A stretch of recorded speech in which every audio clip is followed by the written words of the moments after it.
Okay guys, so in this video I'm going to go over the specific markings of the pelvic girdle and the lower limbs. So we should know the three fused bones that make up a coxal bone and how two coxal bones plus a sacrum make up a pelvic girdle. Alright, so I'm going to now look at one individual coxal bone and kind of how do we side it? How do we determine how this fits in our body? Okay, so what I want you to do is find that large crater. All right, so this is actually the acetabulum. Okay, so this guy needs to be facing laterally. So it needs to be facing the outside of your body. Then you're going to want to look for this huge notch right here. This U-shaped notch is called the greater sciatic notch. It needs to be posterior. All right, so with the acetabulum lateral and the greater sciatic notch posterior, that is how a single coxal bone fits onto your body. All right, so this is a left coxal bone. All right, so anytime we have an individual coxal bone like this with the three fused bones, we need to refer to it as a coxal bone. All right, now let's go over the specific markings of the ilium. So the ilium is the more posterior and superior bone and the largest bone of the coxal. All right, so first we're just going to start with the iliac crest. All right, so the iliac crest is really this whole top ridge of the ilium. All right, everything up here. This is the iliac crest of the ilium. Then the most posterior portion of this ilium that we need to know is this whole rough portion right here. This is called the auricular surface. And this marking name should sound familiar to you because you have seen it on a different bone, and it happens to be the bone that articulates with the coxal bones, okay? So the sacrum bones have auricular surfaces on the sides of them. The coxal bones also have auricular surfaces, and that is how they articulate with one another, all right? So you have that iliac crest, the auricular surface. Then you have this nice concave little bowl, a dip in the bone, okay? This right here is the iliac fossa, okay?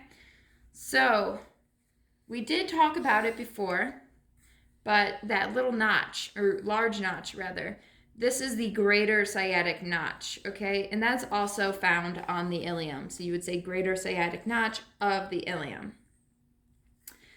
The acetabulum can also be described as being part of the ilium as well, acetabulum.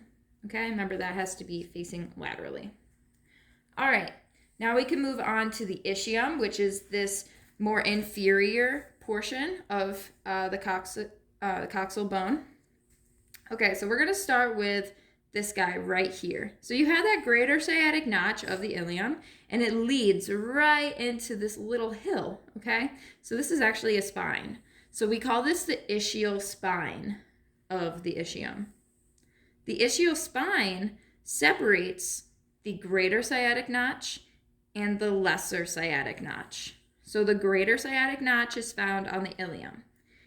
Then you have the ischial spine of the ischium. Then you have the lesser sciatic notch of the ischium, okay? So lesser sciatic notch of the ischium, and then we're moving right along, and we have this large, rough portion of bone right here. This is your ischial tuberosity. Anytime you have a really rough portion of bone, it's called a tuberosity.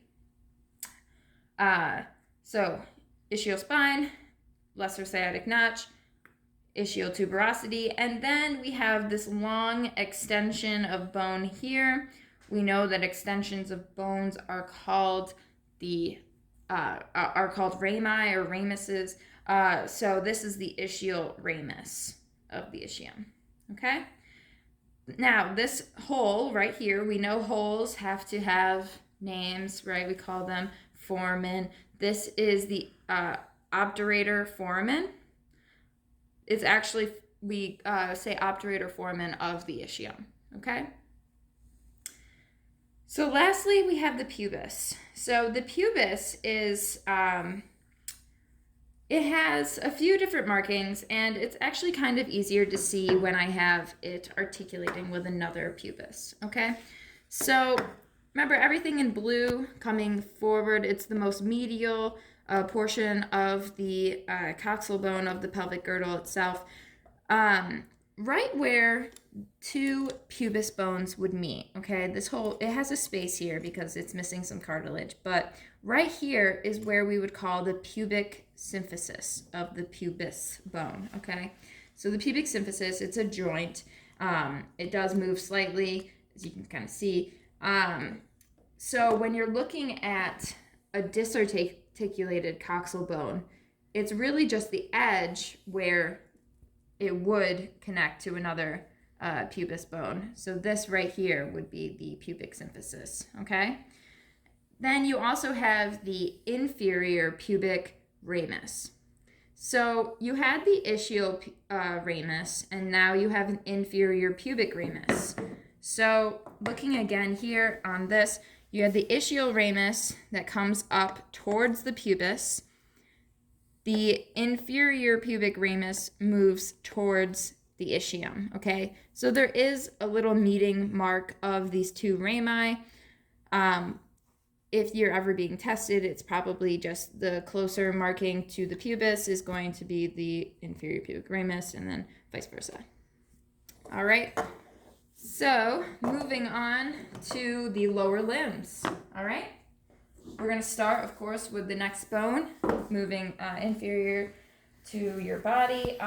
You have the femur, all right? Now, we know that the head of the femur has to be facing medial and that these large extensions have to be facing posterior, okay? So that is how it would sit in your body. So this would be a right femur, okay?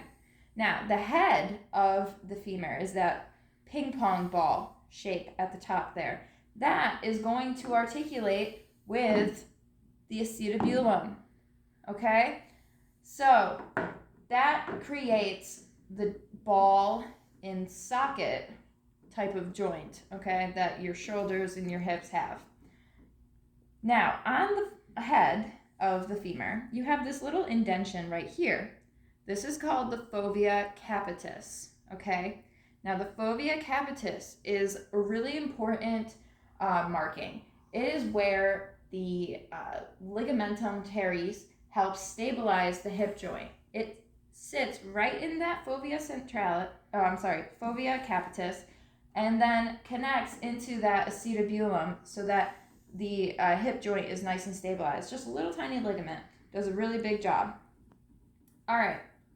So then you have the neck, which is just right under the head, which is good here.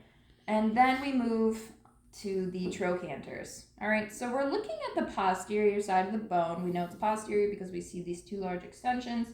So first we have the greater trochanter, which is here at the top, greater because it's higher. Then you have the lesser trochanter here, lesser because it's lower. Then you move down the shaft of the bone, and on your things to know sheet, it's described as a rough line. If you were feeling it right now, you would be feeling a very rough line. This is the linea aspera, okay? It actually translates to rough line, Latin. So linea aspera comes down the shaft, and then we're going to deal with these markings, okay? So I've been calling them large extensions. So these guys are actually called condyles. So you have a medial condyle and a lateral condyle. To determine medial versus lateral, you want to look back up at the head. The head always has to be facing medial, so everything on this side of the bone is medial. So this is the medial condyle, making this the lateral condyle. Okay, so medial condyle, lateral condyle. Now you have medial and lateral epicondyles. Epi means above. So this portion of bone above the medial condyle is the medial epicondyle.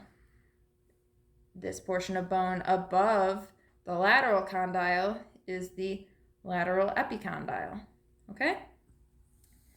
Then, of course, because no space of bone can be left unnamed, the in-between portion of the condyles, so in between, so inter the condyles, intercondylar, this is a fossa, the intercondylar fossa. So use your Latin to help you name these portions of the bones. It's just in between the two condyles. Lastly, we have to flip over to the anterior side to go over the patellar surface, okay? So the patellar surface is just a really smooth surface on the anterior side. It's just a nice surface so that the patella can eventually connect to it. Well, doesn't necessarily connect, but hang out near it, okay? So next we move on to the tibia, all right? So the tibia, when you're holding it, you want to make sure that the thicker portion is superior so that it can articulate properly with the femur, all right? So you want those large condyles of the femur to be touching the top of the tibia. In fact, you want the medial and lateral condyle of the femur to be touching the medial and lateral condyle of the tibia, okay?